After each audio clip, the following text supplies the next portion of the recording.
Hi guys! Hi everyone! Good evening! This is Manay Gina and welcome back sa aking YouTube channel. So guys, another mini vlog for today's video at ang ating pag-uusapan ay walang iba kung hindi si Maymay Intrata.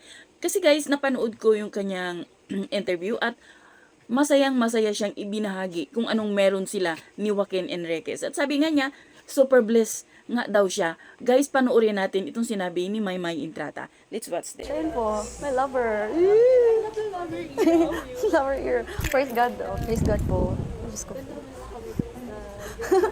We love seeing your updates. Ano po? Online, mga photos. Thank you po. Travel. Nakakapanibago naman po. Kasi syempre, 2 taon din po. Pero happy naman po ako lang po.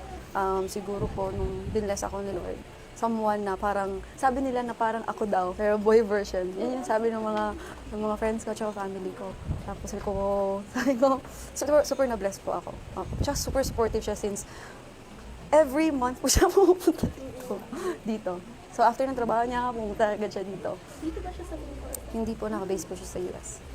So, ikaw, papalit-palit siya yung time to go here. First time ko pumunta dun sa dun sa kanila po, dun sa LA, yung sa Halloween po. Opo, pero usually siya yung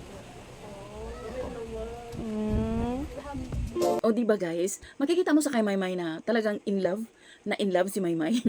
At sana lang no na ito na si Joaquin ang kanyang forever. Kasi makita mo sa kanya na masaya silang pareho.